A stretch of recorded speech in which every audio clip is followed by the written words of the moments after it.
Live. Here we go.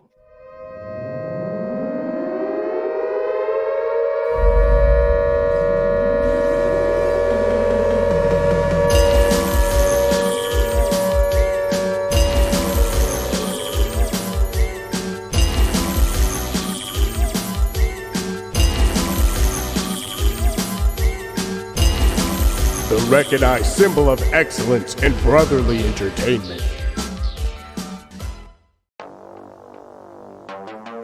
And now, Pro Wrestling and Being a Good Brother present the Brothers in Kove.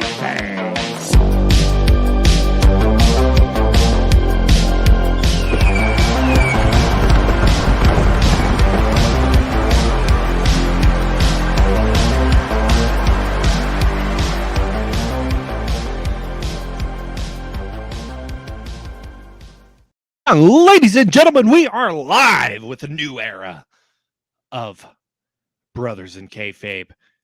Brothers in Kayfabe, B-I-K, is war. We're going to add a little more attitude into the show going forward. But as always, I am one of your aforementioned Brothers in Kayfabe. El Gigante himself, the Capo de Cape. Kinzer Keel, and to my right is Mr. Wrestling, Landon Bumgarner. As always, is my great honor, my great privilege, and my great joy to be here live on the Brothers in Kayfabe podcast. Jake, we've been gone for a couple of weeks because we wrapped up season 5, but if we're back, then that means we are here with season 6. I never thought we would ever get here, but yet here we are. This is episode 126, I believe, which is even crazier to think about that we made it this far. I may be off with my numbers, but all that matters is that it is season 6. And as you mentioned, there's going to be a few changes. There's going to be a few shakeups here in the world of brotherly entertainment. Jake, we're ready. What were you going to say, buddy? We're ready to get the attitude. We're not going to insult your intelligence anymore. You know, the era of good guys and bad guys is very passé. Just had to throw that in there for a second. Well, all I got to say, stay tuned because Wednesday night I've got a huge announcement. Ooh. Just kidding. Just kidding. Just kidding. I'm not Tony Herb Abrams. Speaking of huge announcement, if you love are that sound, comment Kinzer, give me your money right now to win that whole stack of bills. And if you're lucky, I'll select it. And if not, I won't select it. But as always, we are the Brothers in Kayfabe podcast. Tonight, very special episode. Like you said earlier, it is episode. What episode are we on now? This is episode 117. I looked it up. Episode 117. We are ready to go with the new season. Season 6. We've talked about it over and over. Roger Stokes wants that money. We've talked about it over and over. We're amazed that we've gotten this far, you know, especially after, you know, the rocky end to season 1. But here we are, and we're still moving. And season 6, we are dedicated to making the best we have ever made. And that all starts tonight. Justin Sanchez says, "Show me the money." Roger Stokes, it's whatever episode number you want it to be, pal. Yeah, man. It's going to be a fantastic season, and we're already lining up huge guests for this season starting tonight. Man, I'm already off the rails. And it's okay. It's been a insane weekend, I should say, in the entire world of professional wrestling. Some literally game-changing decisions and transactions have taken place, which we'll talk about shortly. But Kinzer, how does it feel being in season 6? It feels great. It feels great. I'm on top of the world. You know, there's a lot of things that I could say right now. But I'll just say this, like, this is the one constant in professional wrestling for me, is getting to talk with my good brothers, my good brother Landon, of course, all the good brothers that come out with us. And yeah, man, it's really exciting to get started. Um, Landon, how does it feel to be in season 6 for you? It's it's very surreal to to even consider the fact that we are in season 6. Because we've mentioned this with episode 100. We mentioned this at the top of every season, but we never expected to get out of season 1. So the fact that we are over 100 episodes in, we are chugging along towards episode 125, which after that comes 150, 175, and then 200. We're in season 6.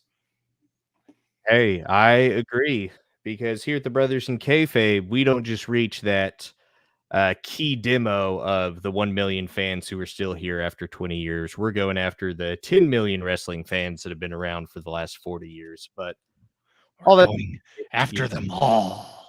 after them all, we're making big checks. We're not taking Canadian destroyers off of ladders and through tables. But it's okay, because here at the BIK universe, we don't have referees holding our ladders. We have friendship holding our ladders. And the real ladders are the friends that we made along the way. So, That's true. I was going to go over a few housekeeping notes before we got started. But I'm only going to go over one, because the rest of them can be gone over with our guest tonight, because he's a part of them. So, first, we're going to give out a special thanks to one Mark Maggard over at the Wide World of Belts with Spanning the Globe, and that is right now. Hello, Mark Maggard here, inviting you to join us Thursday night on Spanning the Globe, where we discuss the belt hobby and professional wrestling and have a little fun along the way. Andy, Jim, Lane, Richard, and myself love to have a good time talking about wrestling. We'd love for you to join in the fun with us. That's Spanning the Globe, Thursday night at 7 Central, 8 Eastern, in the Wide World of Belts Facebook group and on the Wide World of Belts YouTube channel. We'll see you then.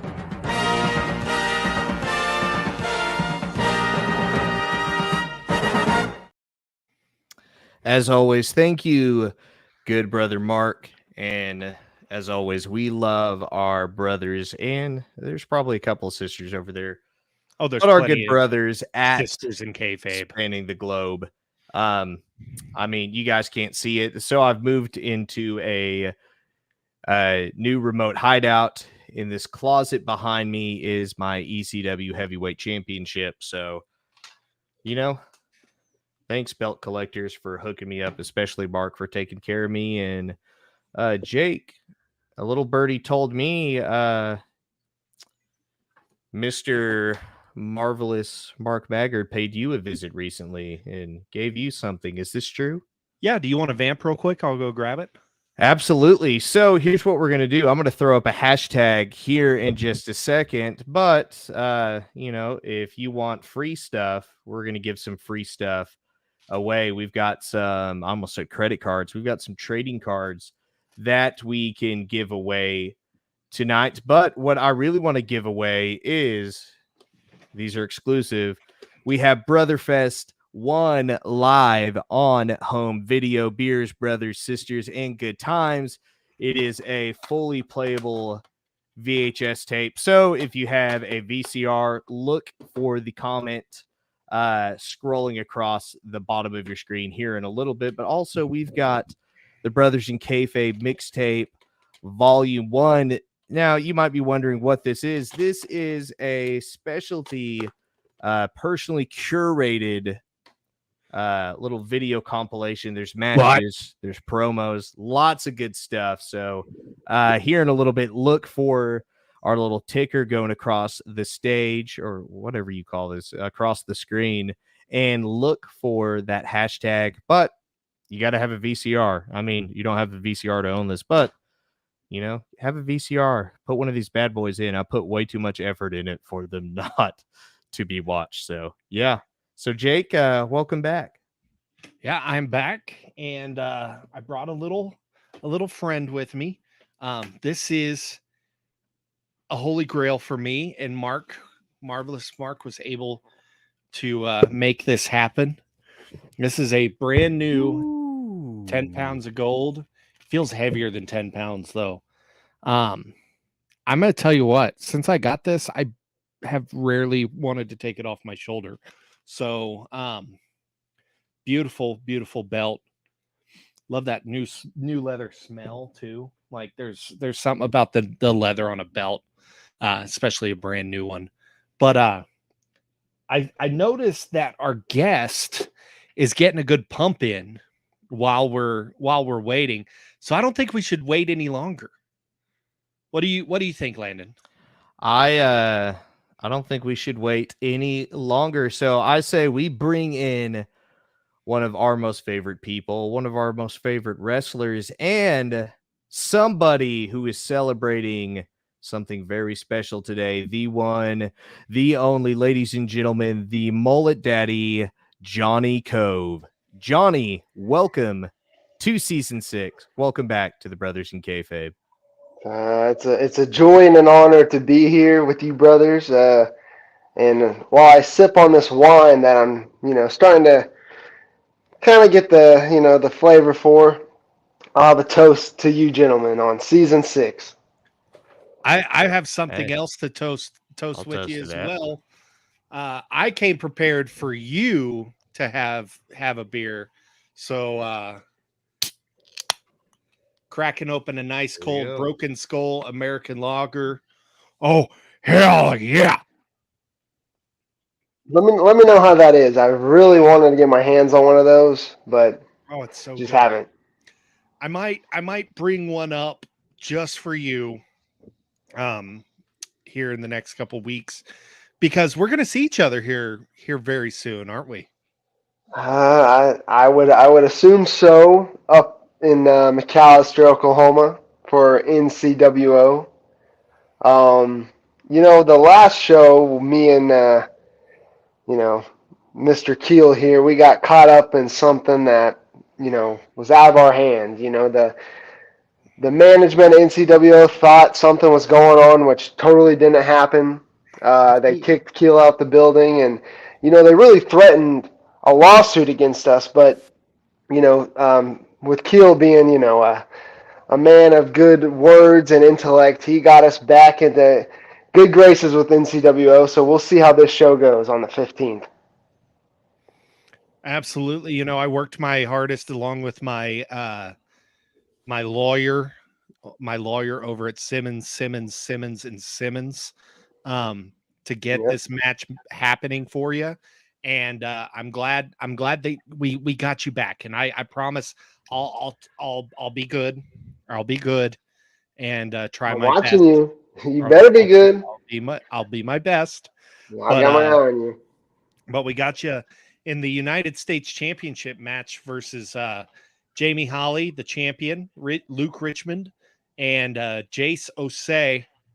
Tell us a little bit about this match that you got coming up. Yeah. So, like I said, we were kind of suspended, if you will, from the company for a short period of time. Nothing too serious. And I wasn't even sure if the suspension was going to get lifted in time for the show. So I was, I got a free weekend. I got a free Saturday. But then this flyer gets posted, and I see that I get another title opportunity, and it just warms my heart that a company like NCWO has, the mindset to put a guy like me back in a title winning opportunity. And I just want to thank them once again for letting us back. And I promise I'm going to, I'm going to stay clean this time. All right, I promise. I'm right there with you. I'll try my darndest to keep you in line from ringside if I'm there. So And I just wanted to say something about one of the competitors in this match, Luke Richmond. You know, uh, I don't understand why he's in this match. To be quite honest, I've seen him fail and fail again. He let his own tag team partner turn on him. yeah.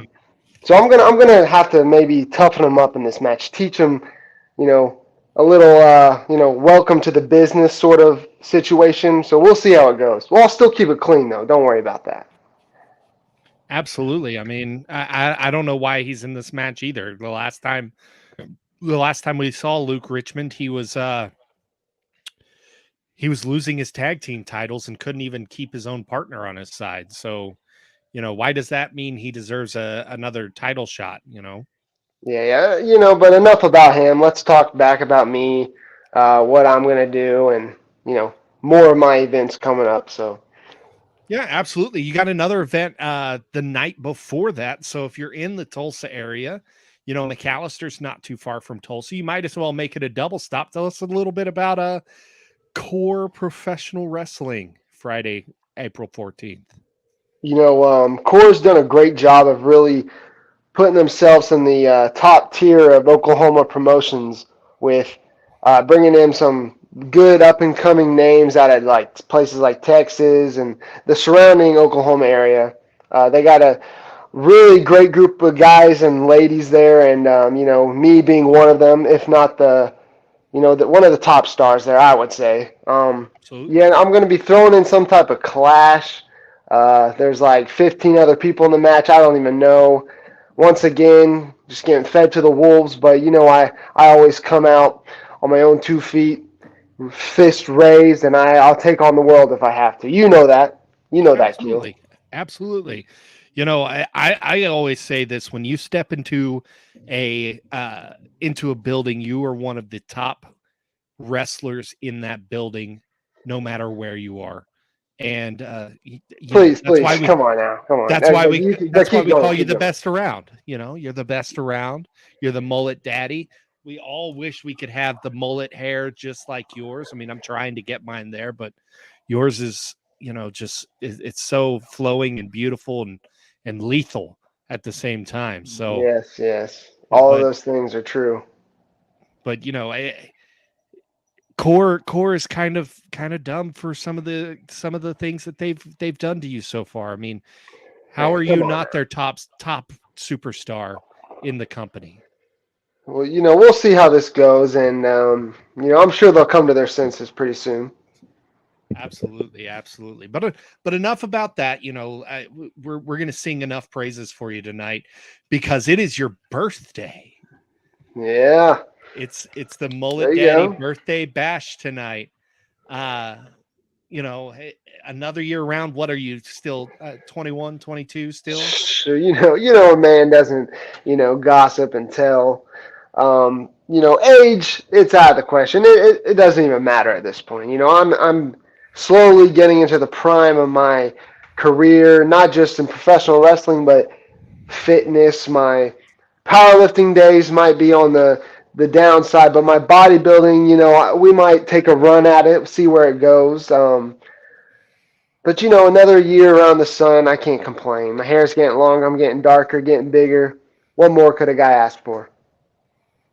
Absolutely, Landon. What do you got over there? I see you stirring a little bit. Yeah. So all I can think about is something, Johnny, that you have started recently over on your Instagram, and you've been making reels of you watching some classic wrestling. What kind of wrestling have you been watching lately? What have you been studying? I'm glad you brought that up.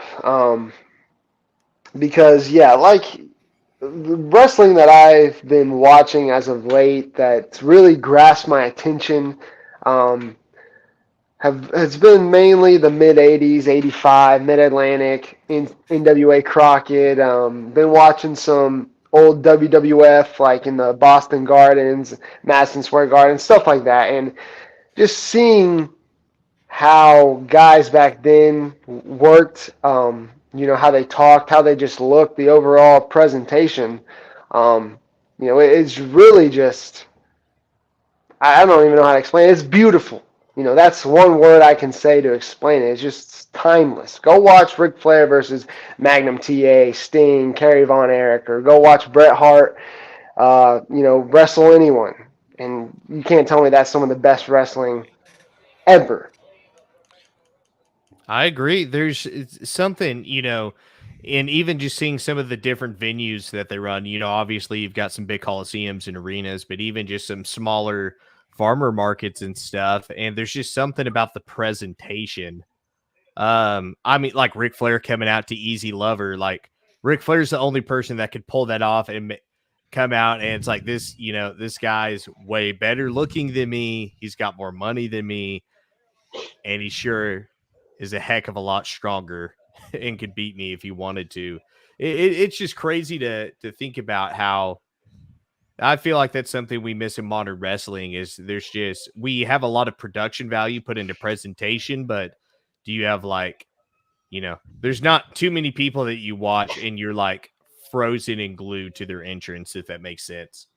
No, yeah, I know. I can kind of see what you're saying. I think something that's gone is an aesthetic of pro wrestling, like the '80s. Just how, that's really popular again. But just even like early 2000s, 2010 Ring of Honor. They had their style. They had their dark, and everywhere it was dark. The crowd was dark. The rings a little bit lit up. The red ropes, black mat.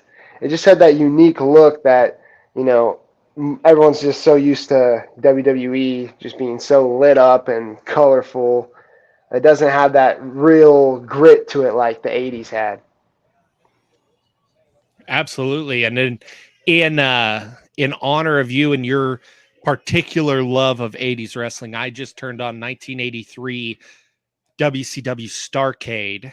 I guess back then just NWA Starcade, but uh I wanted to get the most the farthest back I could with some NWA stuff. So I just threw on Starcade 83.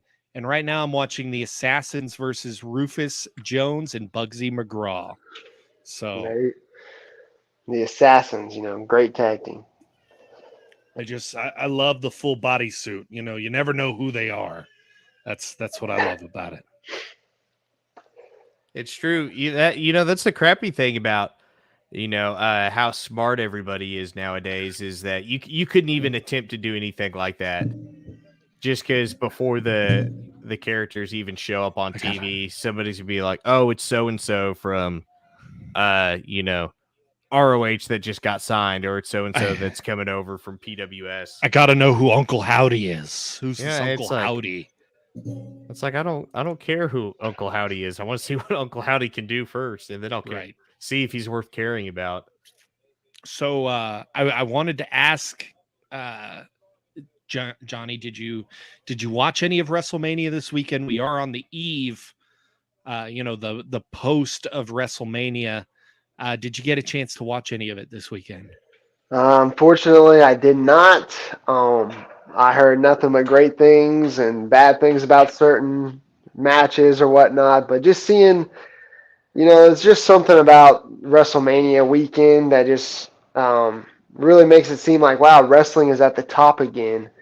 And then the very next week, it's kind of back to square one.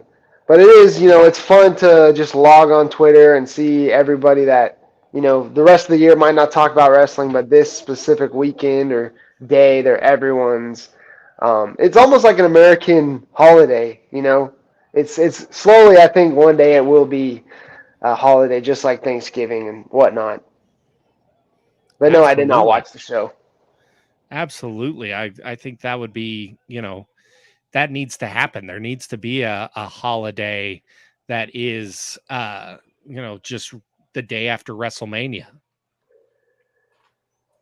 Yeah, let everybody recover. Now, you kind of, Jake, you kind of touched on it, how big WrestleMania was. And, we are about 48 hours removed, but we are 24 hours removed from the biggest news in professional wrestling history.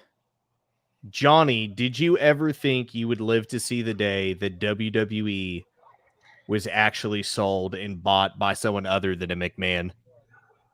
Honestly, no. I thought what everyone says is, oh, Vince is gonna be the owner, be in charge until the day he dies, and that's what everyone for the past 20 years who are wrestling fans, just all they've known is Vince McMahon is like the owner of pro wrestling. So no one, I think, has probably ever expected this to happen, but it happened. We're gonna see where it goes, but it worked out for UFC, so who knows?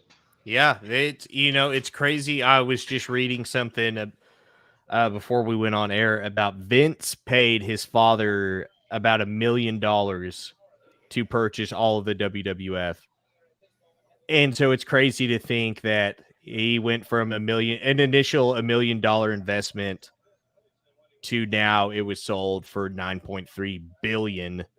I'm not good at math, so I'm not going to even attempt to try and calculate the percentages of that. But same thing with the UFC. It was purchased for a couple of $1 million initially by Dana White and Zuffa, and then it was sold to Endeavor for like $8 billion or something. It's just I saw today that it was sold crazy. to Endeavor for $4 million, and now it's worth 12. So So that kind of shows the kind of hands that they're put in. yeah, the good or bad. I think it's kind of like movie franchises. The bigger in popularity it gets, probably there's going to be some suffering of quality because you're doing bigger and better things. But also, you can't argue with the fact that UFC doesn't run small venues anymore. Every show is a sold out show of 50,000 plus, and I could see I wouldn't hate it if Monday Night Raw, it'd suck to not be able to go to a WWE show as often, but also if WWE is like, hey, we're not running venues smaller than this, I mean, that's a status thing. That's a power move. Yeah, I'm really kind of wanting to just see how things play out the next few months. Like, not really with the WWE per se, but more of what's everyone else going to do? What's AEW Impact? How are the indies going to get affected by this? Is it going to, maybe spike interest again, or, who knows? But I don't think it's a bad thing per se. We'll just have to see what happens and expect the unexpected, I guess. Now, a good friend of the show, Mr. J.R. Wind, is now wondering, since WWE is owned by an MMA company, do you want to go spar in the MMA ring now? I think every man, if you'd ask them after they watch their first Rocky film or what have you, they're inspired to just want to go fight, do something. And since I was a boy, I've always wanted to be like Rocky, get in a ring and spar. And then with the popularity of MMA, I really want to find a gym this year, and just get that side of learn a new skill to maybe take me to the next level in professional wrestling. And also, it's just a badass thing to do. Listen, you got to go over to a new territory, learn a new hold, and and come back better. Yep, exactly right. Exactly right. Now, I do know that there were some things you wanted to say tonight. Is there something you were wanting to really touch on tonight while we had the captive audience tonight? I've had a little bit too much wine over the past few hours. So right now I'm just really grateful to be on this show, be another year older, year wiser. I don't know, I might need my mind refreshed if I had told you anything beforehand, Keel. Well, I just know that you said that there were some big things that you were going to be bringing up tonight, and just wanted to see what you you were talking about. I mean, you wanted to celebrate, of course. We wanted to celebrate you, but there were some things you wanted to say about what's going on with some of your opponents here soon. Okay, yeah. I think I'm starting to remember a little bit hazy over here. First, I'd like to, point out how much I love working for Core. It's been something that's brought me joy and really motivated me to stay in the Oklahoma area to make things better. But, the past few shows I've been there, I've just seen more and more. I don't know if it's jealousy or just straight up bitterness from guys who don't want to help out, want to pay dues, want to, carry my bag for me into the building, whatnot. It's just really starting to piss me off, and a few of them are in this Core clash. So if you're hoping to see somebody get their ass kicked or slapped around, taught a lesson, join in next Friday. Please watch me smack around some young guys who don't know the proper way or proper etiquette. This also brings me to point out Red James, who is nowhere to be seen, nowhere to be heard from. It's my birthday. He hasn't messaged me, hasn't said nothing. I thought, maybe we patched things up. We had a match. I had a Core's Encore show. He tried to do some, dirty tactics, but whatever. I thought, as he was in the moment, but he hasn't reached out. He hasn't called me. So, we might have to just take things into Mullet Mafia hands and, settle things our own way. And as for NCWO, the rest of those guys in that match, might as well just, take sell their boots, sell their gear, take a ticket, go sit in the crowd and just watch me beat up Luke Richmond for 10, 15 minutes and walk out a new champion. How about that? There's some big things off my chest I had to get out. Maybe it's the wine talking, but who knows? Back to you. I love that idea. I love, I think that it's absolutely going to happen that Johnny Kove will be the new NCWO United States champion. And what better United States champion than the Mr. All-American himself, the Mullet Daddy Johnny Kove. That's right. That's exactly right. And I can't wait for you. You're going to stay at the commentary table this time. I'm trusting you with that. You're going to stay there.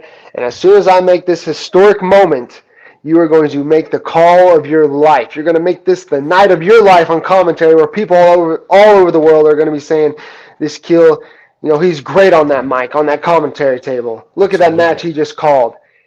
And they're going to see you calling your one of your best friends' greatest victories, the new champion, Johnny Kove. How about that? Absolutely. People already know that I'm the greatest commentator in the game. I think that Broken Skull's hitting you a little too much. It's hit me a little bit more, but how about some more, huh? But we everyone knows that I am the greatest commentary guy in the game. That I'm definitely the greatest one in Oklahoma, because what kind of other commentary guys are there out there? CM Burnham, Mike Andrews. I mean, schmucks compared to me. So we will show the world on Saturday, April 16th. I think it's the 15th. Are you sure? I think Core is the 15th. Well, maybe it's the wine, or maybe it's your broken. We'll have Landon announce the date. We'll have to pull it up right now. It is. I still can't see. It is the 15th. April 15th. Okay, you were correct. You were correct. You can't handle that drink you got there, fella. Hey, listen. This is good stuff. I'm telling you. But we will be there April 15th. We will show the world who the greatest commentator in the world is and who the greatest United States champion and once I win, we're going to have to take Landon, Mr. Wrestling, out on the town and show him how we do things. There you go. Raise it high. We're going to take him out. He's going to bring his camera crew, whatever, and we're going to show him the ropes. We're going to be ready for that. We're gonna party like Ric Flair in 1984. Woo! And also Ric Flair in 2023. But Brother, we're gonna give Fifi a whoo, Conrad. We're gonna. I'm just saying, who'd Oli ever beat? How many times have Absolutely. you heard him say that on a podcast? I know. And so I looked at Oli. I said, "Brother, it's me or it's him." And you know what? Next day, Oli was gone. Like that's like half of the Flair show. Well, Y'all need before we go whatever. I need to get this off my chest too. Anyone out there who's a big wrestling fan or an up and coming wrestler, please go on YouTube, type in Ric Flair calls Clash of Champions versus Sting or Ricky Steamboat or even the Jim Cornette watch-alongs. It's just so, it's eye-opening in a way. So if you two while I'm at it, go watch that tonight maybe and tell me what you think because it really just what a work of art it is when somebody like Jim Cornette or even Ric Flair breaks it down and what they were thinking at the time, why they did things. It should be one of those master classes, but it's on YouTube for free. So please check that out if you're watching this and learn something. Now we have a couple people wishing you a happy birthday. We were just talking about his tag team partner, Mr. Malik Mayfield, who wishes you a happy birthday. Malik, how does that sound over the microphone? Do you want to do some more business? We can make it happen. But and then of course, friend I of the wouldn't show. I wouldn't want you to waste your money. All right, no, I wouldn't. Listen. That's something I wouldn't do. But I'll let you do whatever you want. But listen, I'm all about power and there's one thing that can make power more than just taking it yourself, and it's these right there, baby. So we'll bring some of those whenever we need to, and me, I'm a guy that's not afraid to take the extra step when needed. So we'll see what needs to happen. But like I said, I'm gonna be nice. I'm gonna play fair whenever it comes to your matches going forward because I almost cost you your job with NCWO, and so I can't continue to do this. I can't do this and make you not benefit from what I got for you. So we'll just buy you some new gear instead. yeah, there we go. But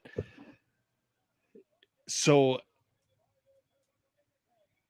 Landon, I believe you had something else you were wanting to go over with. Well, real quick, let me get this out of the way, folks. If you had any doubt, all right, Malik. Well, you will you'll have the opportunity to. Once you're on my payroll, you're always on my payroll. Rookie mistake. Folks, if you had any doubt about it, there you go. All right, Malik. He's a good guy, I guess. If you had any doubt in your mind that season 6 wasn't bringing attitude and this was just a cute little, decoration layout theme that we came out with, well, I hope these comments and questions have all reaffirmed that there's a little bit of an attitude this season, a little bit of, just honesty. We don't need enough of this. I'm going to get on Twitter after every match and thank my opponent. And I want everyone to do their best, and I'm going to shake your hand. Like that's why over 10 million wrestling fans disappeared from the planet the last 20 years because we miss when men were men, where hate was hate, and you didn't want to buy bad guys' clothes. But Johnny, I do have an important old school question for you, and I'm going to put you on the spot a little bit. And look at Johnny Kove. What a manly man. He's a manly man. You don't see him flipping and slapping his thigh and, complaining on Twitter or begging people to buy merch. People buy their merch because they love him, and they either buy it because they love him or they admit defeat and acknowledge that he's better than them and buy it as tribute to him. But Johnny, what I want to ask you is, which do you think is a more brutal incident? Eddie Gilbert hitting Jerry Lawler with his car, or the Four Horsemen breaking Dusty's arm and jumping him in the Crockett parking lot? Of course, Dusty getting his arm broken. I remember watching that as a not 10-year-old kid, and it was like shocked that something like that happened on TV. I mean, even though it was from a Ric Flair documentary, but still, It's still the fact that they'd even show that. they just put that little black sensor over his arm where you couldn't see his bones sticking out. I mean, the way he's squealing and they're like choking him with the rope and stuff. It's like one of those Russian dash cam videos where they're following someone out to, screwdriver him to death or something. But not that I watch those videos, but I do watch professional wrestling snuff films that air live on NWA TV. So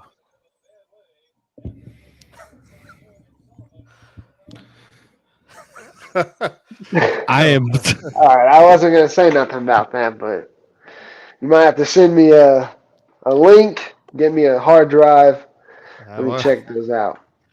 Well, I'm just saying, there's something. When's the last time you saw something? That menacing yet believable on TV. Everything is. Everything I feel like is overly predictable, and Yeah, totally. we're so far removed from believable bad guys, and bad guys are people you don't like because they're bad, that we get upset and we throw tantrums if someone does something bad. Definitely passe. Yeah, there you go. It's passe.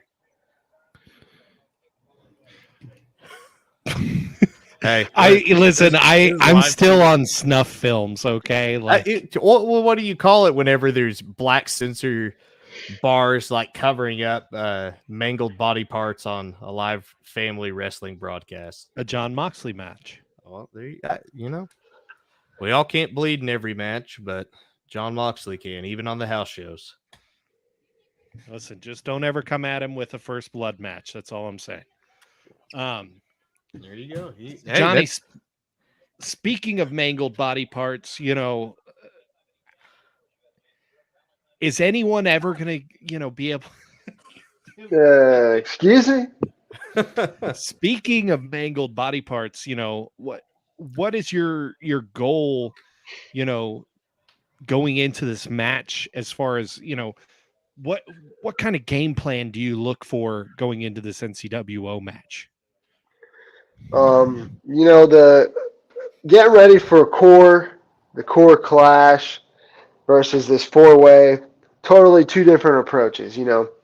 With the 4-way, I know who I'm facing. All right, I know these three guys. I can go watch them all day long. But some of these people in this core match, I have no idea who they are. Never seen a match. Honestly, there's some of them I don't even need to. But you still don't know who's going to come out and win. Like, there's Colt Kilbane in this match who, I really don't want him getting anywhere near me, but if I have to, I'm going to have to put him down. Malik, you need to just stop commenting, all right? Let me talk, all right? Damn it. At NCWO, I've seen Luke when he was just a pup. I mean, hell, he's still just a pup. He's the runt of the litter. I've watched him grow, progress. He wrestled a guy like Charlie Haas, and then he teams up with Malik, and he gets betrayed. He lets that happen. I had a lot of faith and thought he had a lot of potential, but he just keeps letting me down. So tonight, honestly, I'm going to go back. I'm going to watch the film. We'll go watch all these guys' last few matches. I'm going to pick them apart, and then take my plan with my Secret Service group, my alliance, my mafia. We're going to have a little brain study session. We're going to come up with a plan, and on that Saturday, I'm going to walk in and walk out the champ. That's my plan. Absolutely. I mean, we're going to, like you said, we're going to get the mafia together. We're going to talk. We're going to go over what you need to do, how to target these people. I've been scouting. I was just came back from Texas. I've been scouting Jamie Holly. I've been making sure to take a look at what he's doing right now. You know, he hasn't been in NCWO in a long time. I was beginning to wonder if he was ever going to defend that title again. So I'm right there with you. I like the approach. I knew you would. I knew you would appreciate that. I think even Landon, Mr. Wrestling, would appreciate that. I do. I know Malik said what's wrong with flipping Lando, and we didn't have to discuss this, but back in my beginning days, I might have maybe accidentally hurt Landon. Might have injured him in a scuffle we don't need to talk about. We'll let Lloyd's of London, dictate what happens after this. But, he has a right to maybe complain a little bit. And, I'm sorry for what happened in the past, but I'm glad we've solved things out. And I hope, you're feeling better. I hope you're doing your DDPY and getting back up there, buddy. Yeah, things are as they are. So this is episode 117. If you want a little more in depth into what Johnny kind of brought, I wasn't expecting you to bring that up, but if you're curious about that, go back to episode 109 and you can let's just say you can hear why I'm not in wrestling in any way, shape, or form right now. But we're not here to talk about that. This is a happy show. This is your birthday bash, Johnny. And so let me ask you this. Sean or Brett? My whole life, I've been a Sean guy. He's the Heartbreak Kid. In the early 2000s, he was on his redemption arc. But, going back, watching certain things, listening to all the podcasts, whatnot, you realize what kind of guy Sean was. And then I respect him even more because he took things into his own hands. He didn't let a guy like Vince McMahon push him around. He surrounded himself with his friends. As much as I love Bret Hart, I got to pick the Heartbreak Kid. I think that's a very fitting answer, given your interest and given some of the comments that you've made tonight, quite frankly. But that's the age-old question: is it Sean? Is it Brett? Nobody can deny Brett's bell-to-bell talent, but you cannot deny Sean on the mic. You cannot deny the list of people that have said no to Vince McMahon and gotten to do whatever they want is very, very small. And Shawn Michaels is on that list. You listen to shoot interviews and people talk about how much they hated Shawn back in the 90s. And Shawn was on top, and Shawn got to do what he wanted because guess what? He brought in money. The guy's just there to get a paycheck and smile and wave, and that thought they deserved to be on the top of the card. They didn't do the things that got them to the top of the card, and not everybody gets to be up there. Not everybody gets to have $600 lizard shoes and robes that cost more than houses. And so, Johnny, would you say, I know in-ring ability, you've obviously taken a lot from Sean, but do you feel like your comfortability to express yourself however you want and to quite frankly say the things that you are thinking and feeling without maybe thinking about if it's a good idea to say that, would you say that stems from people like Shawn Michaels and Ric Flair? I would have to think so at this point. Guys like those two, Tully Blanchard, Gino Hernandez, those guys. Of course, I think that's where it might stem from. Being now a few years into professional wrestling and wishing what I would have said back then and stood up for myself. And listening to those guys and how they approach things, yeah, that's exactly, I think, where that comes from. And what the change in attitude is now that people might not like certain companies want me to tone it down, but I just can't. That's just who I am now. And if I did, I wouldn't be Johnny Kove. You'd just be Jonathan Kove from 2018. Two different guys. Hey, well, I applaud you for being one of the few wrestlers in the state that doesn't change their gimmick every couple of months. So credit to you for being yourself and for actually being entertaining and actually doing doing everything that you're doing. Johnny, I do want to ask you something a little bit more on a positive note. We've gotten a little spicy here tonight. And we got a little dark. We have, but this is a feel good moment. So there is no doubt that Ring of Honor has been an influence on your life as a consumer of professional wrestling and now a participant in professional wrestling. Johnny, did you ever think you would live to see the day where Kevin Owens and Sami Zayn would main event WrestleMania? Honestly, no. I didn't really get too much into Ring of Honor until my senior year of high school, and by that time they had both. Sammy was signed and Kevin was on his way out, and then seeing them in NXT. I wasn't sure if they were ever going to main event, maybe, be up there. But, yeah, that's something that I think a lot of the guys on the independents really looked up to those guys as an influences on pretty much anyone who came up in the early 2000s, late 2010s and whatnot. So, yeah, I think that's a big accomplishment. Just speaks volume of their talent and like what we were saying earlier, not taking no from people, being exactly who they are and their ideas and fighting for what they think is the right thing to do. Yeah. I mean, you look at, last year, Kevin getting Stone Cold out of retirement, Sammy with Johnny Knoxville. People are like, well, that's a stupid waste of a spot on the card. Like, no, that's one of the biggest Hollywood stars of all time.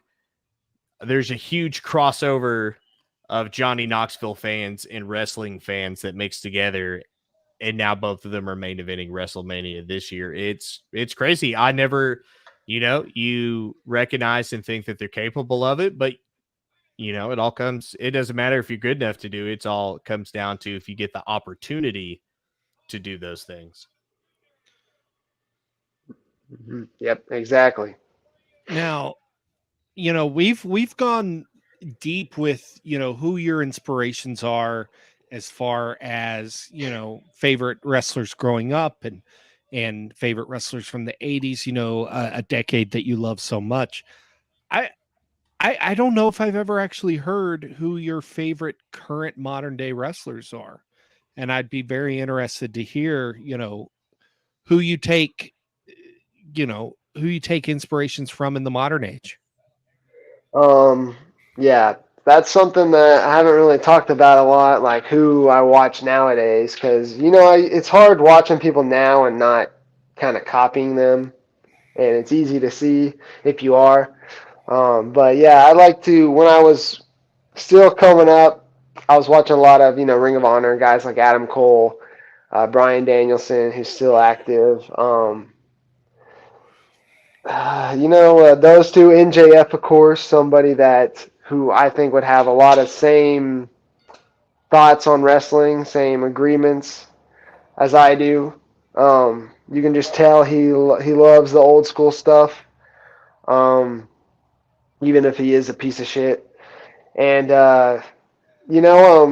those three come to mind. I like watching sometimes a guy like Jungle Boy, just seeing the guy his size and what he does. Coming out to that theme song, I love listening to that. That's probably about it as right now. I can't really think of anyone else currently that I've gotten to watch. I mean, of course, the Briscoes, unfortunately, but with Mark, still wrestling. I love his style. Everything he does, he's just Some redneck kung fu. yeah, just and his promos, his interviews is just, and obviously Cody Rhodes at this point is the top of his game. Also, everything I love about professional wrestling, he is, he might not have been a few years ago, but it's got him to this point now, and it's really working for him. And I love watching his interviews, promos, and how he conducts himself as well. Just a true professional wrestler at heart, just like the old timers, like his dad and Flair. So yeah, those names, if probably the only ones I really I watch. I love anyone who has respect for the mat like Cody Rhodes does. Like that's hallowed ground to that man. So I will always respect a guy like that. We got another comment for you. Malik Mayfield commenting some more. Johnny Kove, one day you're going to turn WrestleMania into Mullet Mania. I can't Dang, wait for that day. yeah, that would be something. That Malik, thank you for being so. I guess I guess you really are a cheerleader. You're really making me feel good about myself, Malik. So thank you for that. Listen, Malik has his good days. We'll just put it that way. But you know, I'm watching the Starcade. I love this old stuff right now. I'm watching Bob Orton Jr. and Dick Slater versus Mark Youngblood and Wahoo McDaniel. Like, talk about an 80s, a 70s and 80s match just from the names right there. Some Dick Slater in there. You don't ever get to see a lot of Dick Slater anymore. Or young blood for that. No one Yeah. really talks about the young bloods. Absolutely. And one of the original young bloods, Ricky Steamboat. So but I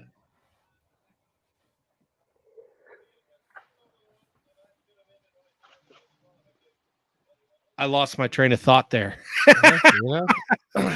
It happens. It happens. Not all of us can handle a drink the same way, but Hey, listen, these are for Stone Cold, man, and that's a man who knows how to drink. So that's true. He makes a potent IPA.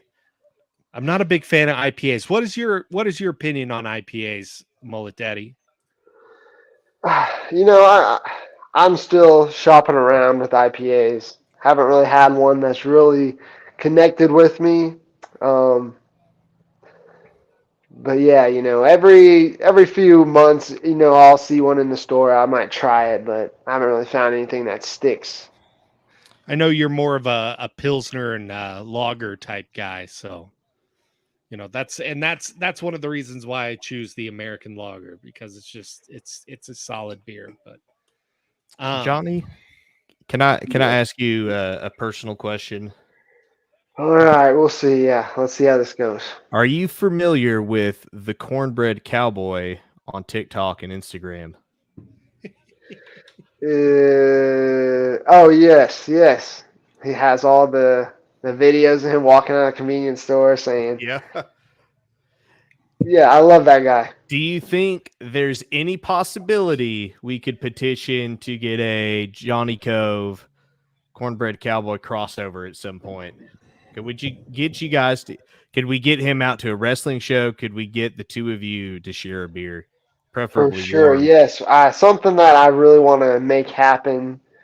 Yeah, let's see if we can get him to a show. What's his area? I know some of those TikTokers, they kind of communicate like wrestlers. They travel to the same areas, shoot videos, whatnot. We need to see if we can make that happen.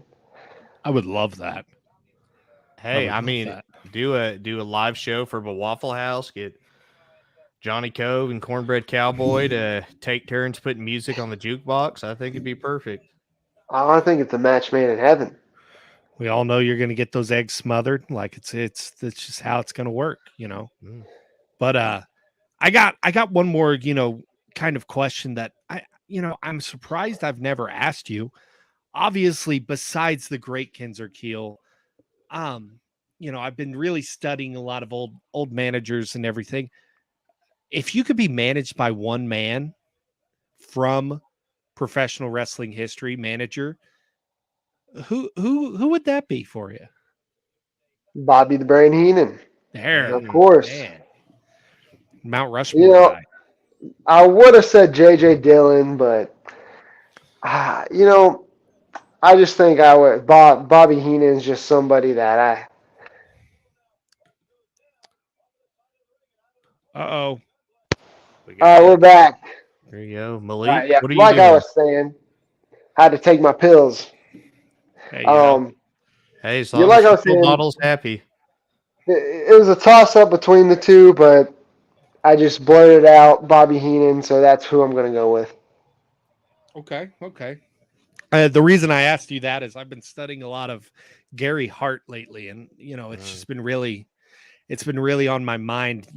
I love that answer to the question because you never know who someone's gonna answer. I got someone who said downtown Bruno the other day, Ooh, and that's an answer you interesting. never get. Wow. Like Mr. Harvey Whippleman. So it's always a fun answer. Landon, who would you go with? I got to know you now. Do you want to know my real answer or like put on the spot answer? Let's hear who you would want to be managed by if you were a wrestler right now. Legit, real answer. Well, Anyone from anyone history. from history? Okay, good. Yeah, dead or alive. Anyone from history? This might be controversial. Slick.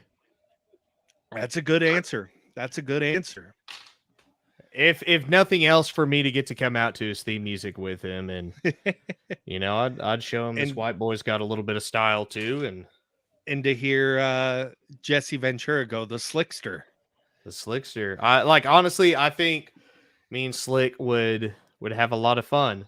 I would also take Ralphus, who's technically not a manager, but he was Chris Jericho personal security, so I'll take that too. Hey, we were talking about it the other day, and who your favorite all-time managers were. I was on a long drive, making the towns, and we were talking about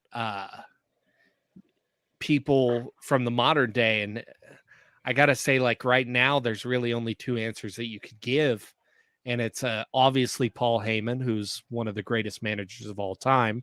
But man, Mark Sterling is really a great manager. He's really came into his own over there in AEW, and I would be honored to go learn from that man. But like I said, Gary Hart, I've been watching a lot of Gary Hart recently, and he is one of the most underrated managers of all time.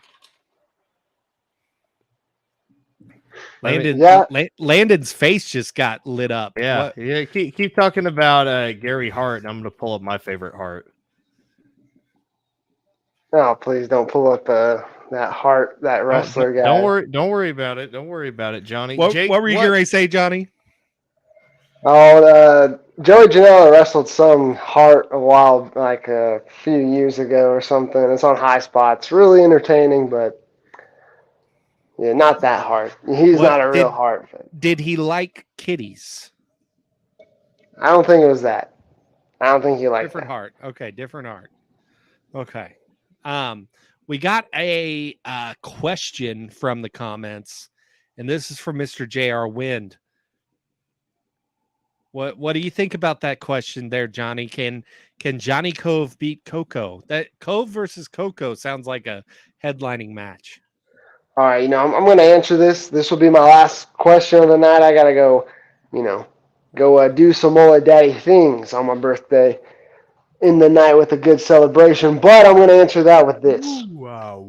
Coco and Johnny Kove, yes, I think it would be a main event match, maybe up at Core, any night of the week. And I've faced Coco once before, and, things didn't go my way. I'm not going to talk, I think I was sick that day. But I think I can definitely beat Coco. The Mullet Daddy is going to wipe the floor with Coco the next time it's 1v1. How about that? I love that. I love that a lot. But now, real quick, Johnny, before you go. There we go. Take time. Hit up the High Spots Wrestling Network. Check out this match. Barn Burner. Jeff Hart versus Joey Janela. It's a great match. He believes he's part of the Hart Foundation. He's got the gut of a 2008 TNA Jim Neidhart, and the charisma of, well, let's just say he'd fit in at some local promotions. But Johnny, seriously, we thank you for giving us an hour of your time, especially on your birthday. We thank you for sharing some brotherly liquidly gold and for spouting out some wisdom. Johnny, is there anything else you want to leave the fine people at home before you go celebrate your birthday?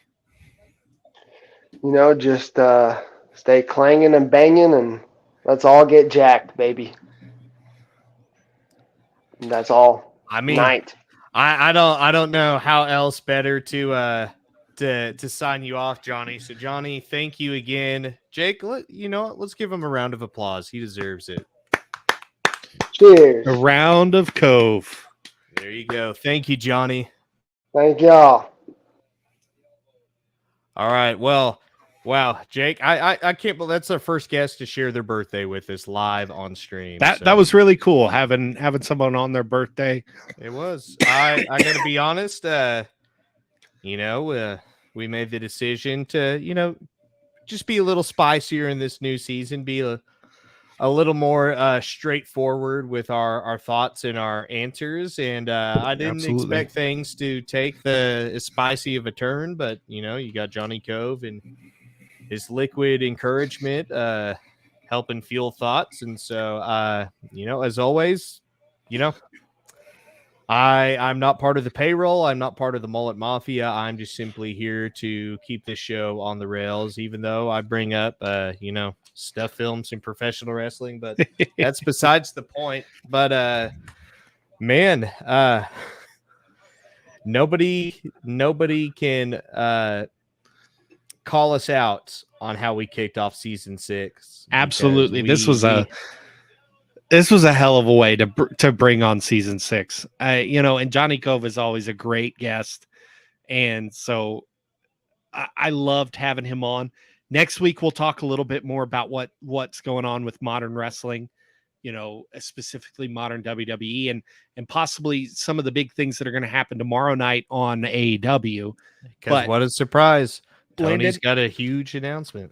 And possibly FTR putting their career on the line, at least in AEW. So I'm really excited to see what happens there. But Landon, with season 6, I want to bring back an old segment that we kind of let drop off. And it was one of my favorite segments, and I'm going to put you on the spot. Ooh, put me on the spot, baby.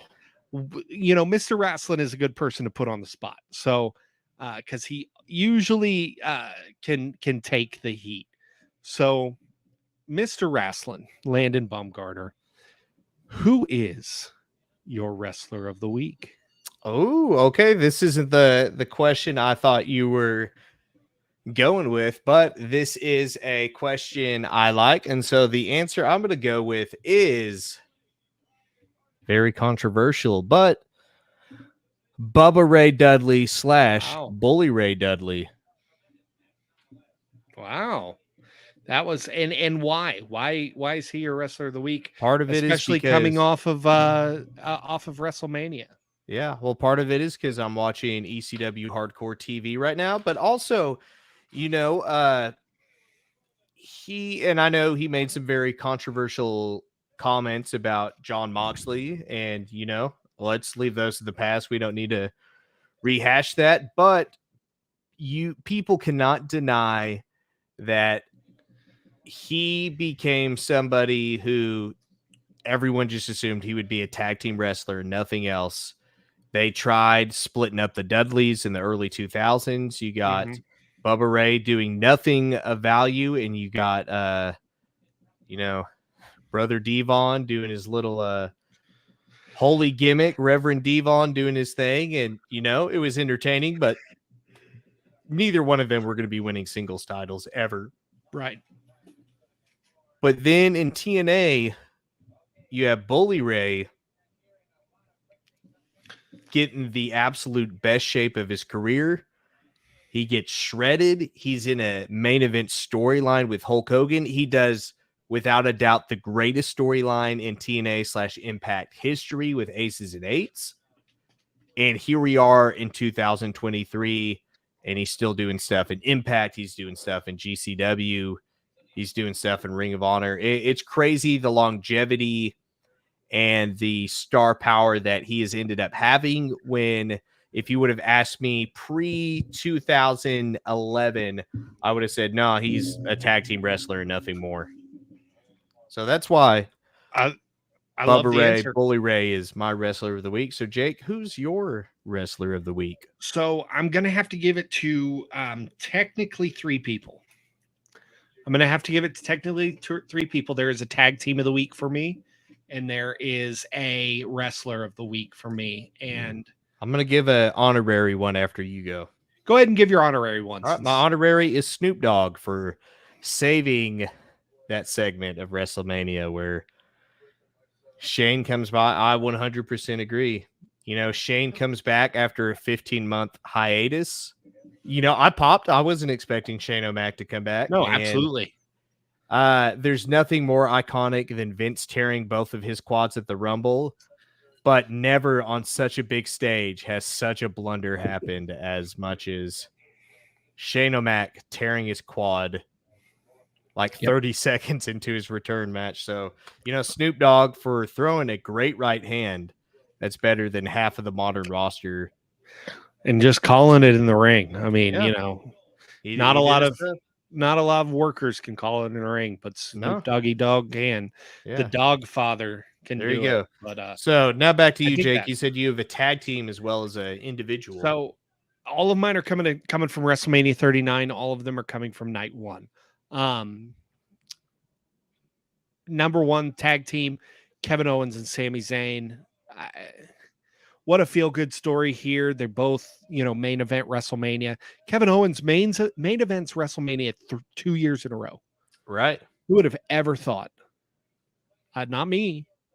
And I'm a huge Kevin Owens fan. I love Kevin Owens, but got to give it to him, man. You know, especially Sami Zayn. Last year, he was put in a spot that could have been disastrous. You know, working with and putting over Johnny Knoxville, and ended up being one of the best matches of the weekend. Well, at least not the best match, but at least one of the most fun matches of the weekend and most memorable matches of the weekend. So there's that. That tag team title match had such high drama, and it was just it was pro wrestling exactly how you want it. But I got to give it up to my girl Rhea Ripley. I got to give it up. I'm not a big Charlotte fan. I'm not a big Charlotte Flair fan. But they put on a clinic Saturday night.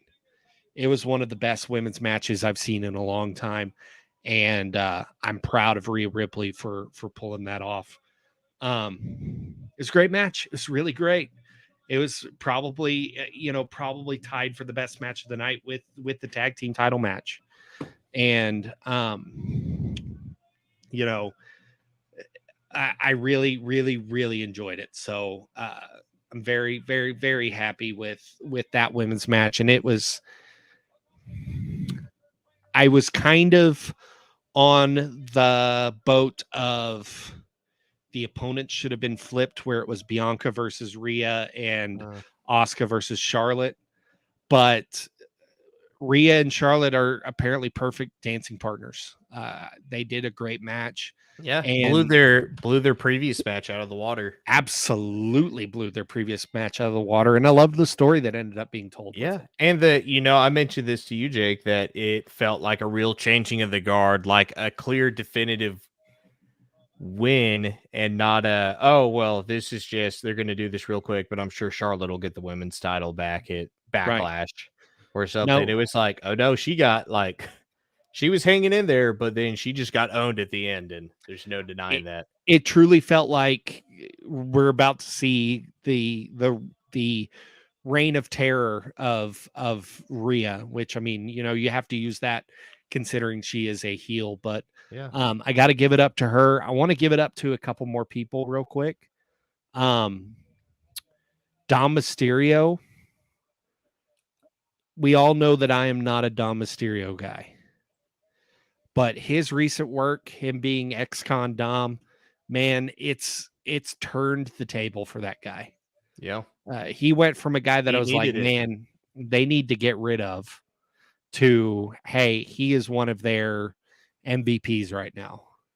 Yeah. Because his commitment to the product, to his storyline, it's chef's kiss. Yeah. He was in that 2006, 2007 Cody Rhodes teaming with Hardcore Holly stage, to where it's like, okay, we know you're somebody's son, but you don't have an ounce of charisma. You're really not that good in the ring. Like, you have nothing to offer us other than, well, this is who my dad is. And Dom has completely come out of that. And to his credit, because, we've had several private conversations about, like, why is he on our TV other than his dad talked someone into giving him a job. Right. Absolutely. But I wanted to give him props, and then I wanted to give all members of the Intercontinental title match props. That was the best match of the night besides the main event, night 2.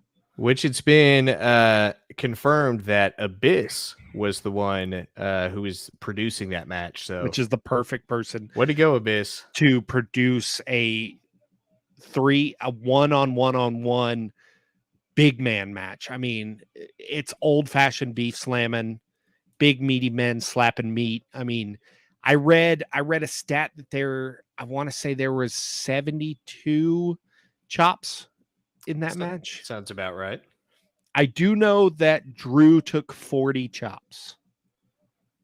26 of them in a row from Sheamus. But yes, and what Malik is saying, Bianca versus Asuka was a great match. The only thing that brought that down for me was the build to the match. The build to the match made me not care for the match because there just wasn't a story there. And at WrestleMania, I need my matches to have a story. It's the one night of the year where I don't let a no story match go by. That's one of the reasons I didn't really like the showcase matches.